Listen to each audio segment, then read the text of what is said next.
Well, as I mentioned a little bit earlier, tonight, going to go to a midnight screening, something I haven't done in a long time. Didn't even realize until last night that they were doing Mario midnight screenings. What child is going to be up at midnight for them to do midnight screenings? I don't know, but the AMC Dolby Prime Theater was already sold out. I think it's charming you think it's children. Well, yeah. There are going to be a lot of kids. Probably not tonight, though. And the first reactions, and it's a little bit of, not a little bit, it's a big red flag that here we are the day before the movie comes out. The full reviews still haven't dropped. They still have not released, but they did release the early reactions, which have come out the day that I'm going to go see the movie tonight. And I am going to do an out of theater reaction to Mario Brothers tonight. And they're mixed to positive. There's a couple that didn't like them. The majority of them people seem to like the film. Let's go over and take a look at some of the reactions to the Mario Brothers Galaxy movie. We'll start off with Andrew Salazar, who writes, okay, I'll say this. For a movie purely designed to jingle keys in front of an audience, it's somehow pretty bad at that too. I love that line. Why are we unnecessarily changing Mario lore? Why are there far more Odyssey references than Galaxy? I don't think 99% of the audience is going to care about that. Fox is here and yet doesn't build up to anything. The Holophiles didn't like it much, saying, the Super Mario Galaxy movie faithfully recreates the visuals of the iconic Nintendo games and thankfully doesn't shoehorn tons of pop songs like the last movie. Unfortunately, it's marred by unfocused plotting, disjointed pacing, and a lack of heart, some fun surprises to enjoy. Next, we had Tyler, who wrote, Super Mario Galaxy movie is a mixed bag. There are aspects that I found stronger than the first, which I loved, but the promise of adapting Galaxy feels like an afterthought and is shockingly low on vibes. The game has a stronger story. Then we got Junior Felix, who wrote, Mario is a gloriously fun sequel filled with nostalgic lore. It's a beautiful, colorful, kinetic film that lit me up. There are moments in this film that reminded me what it was like playing my SNES. That alone made the experience priceless. Charles wrote, Super Mario Galaxy movie is so much stuff happens in this movie, but it's all like, whatever. Jonathan Sim wrote, the Super Mario Galaxy movie is even better than the first. Bigger action set pieces. It leans more on Brian Tyler's excellent musical score than Needle Drops. A gorgeously animated love letter to Mario fans. A very entertaining ride. Manuel Bento writes, the movie proves that cinema is still a place where we can all become children again. It reaffirms this saga holds a deep soul through its ability to evoke cherished memories, offering strong feelings of absolute escapism. I like that. That's nice. Tom wrote, the movie is surprisingly a lot better than its predecessor, introducing exciting and revered characters with flair while delivering colorful, vibrant, and far more visually striking visuals and action set pieces that gives the sequel a distinct, lively feel.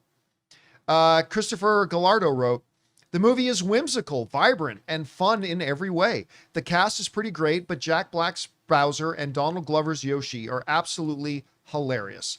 The visuals are really burst out. The story is sweet, and those references truly shine. Hunter Bolding wrote, the Mario is a blast of color and amazing imagery. It's like those old Wii games coming off the screen and into the theater. People young and old will get a kick out of this movie. Glenn Powell is perfect as Star Fox. And the last one we'll do here is Tessa Smith from Mama's Geeky wrote, the Super Mario Galaxy movie is packed to the brim with Easter eggs, not just for Mario, for Nintendo as well. It's pretty much pure chaos from start to finish in the best way possible. My girl Rosalina remains my favorite. Stay till the very end. So, some mixed reaction, some very positive reaction. You know what? Very reminiscent of the first one. Yeah. Very reminiscent of the first one. That's what I was going to say. Like, for me, the first one I enjoyed it. I know some people that thought it was great. I was not one of those people that thought the first one was great.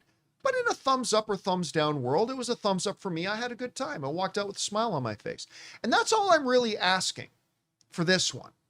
And so hearing this mix, it does feel, like we said, very reminiscent of the reactions we got from the first film. That bodes well for me. And I think if you're somebody that really liked the first one, that should bode well for you too. It doesn't bode so well for you if you didn't like the first one, because it sounds like maybe you won't like this one either. But again, I'm looking forward. Listen, I'm at least excited enough to see it that I'm going to go to a midnight screening. I'm not going to say this is in the top 5 of my most anticipated films of the year. It's not, but I'm interested enough to go see it. Anyway, Rob, you're hearing the reactions for it. Where does it fall on the scale of where you expecting it to hear it? What did you think of the first one, and what are your expectations and hopes for this new one? Well, I liked the first one enough. You know, again, for me, it was more nostalgia than anything else growing up playing. I mean, like I've said before, I started playing Donkey Kong. When did that come out? 81, something, 82. That was the first time I met Mario. So the Mario Galaxy, the Mario universe has been a part of my life since I was a teenager. And it was fun to watch, you know, playing all the different various games over the years. I mean, I didn't expect it to be Grave of the Fireflies as far as animation goes, but I mean, you know, it was fine. It was what it was. Why do I instantly feel depressed whenever somebody mentions Grave of the Fireflies? I'm sorry. I just instantly feel like, oh, life sucks. But no, I mean, it was fun. You know, it was fun. It didn't break any. Okay, I should maybe use Toy Story as something else. I've not go great, but this is kind of what I expected. You know, bigger. But I have to tell you, I kind of want to see this because, like, I like the Lego Movie 2. I don't know if I saw that with you. The Lego Movie 2. I like the Lego Movie 2. You know, it's going out into space, and so a lot of people didn't.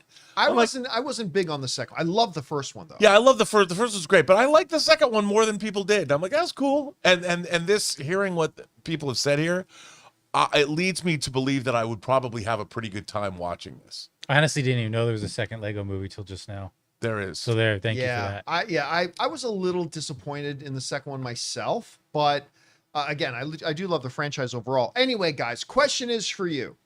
What do you think about this? Remember, the last Mario Brothers movie made $1.3 billion at the box office. This one's kind of snuck up, but are you looking forward to seeing it? I think the reactions are right around where I was kind of expecting them to be, and that's fine for me because I like the first film. Whatever you guys think, jump down to the comment section below and let us know your thoughts. Hey guys, thanks so much for watching this video. Make sure you like the video, leave a comment, and subscribe to our channel. And don't forget, we have a daily podcast called the John Campea Show Podcast, available on Apple Podcasts, Spotify, or your favorite podcasting app of choice. Go and subscribe to it today so it'll be there when you need it.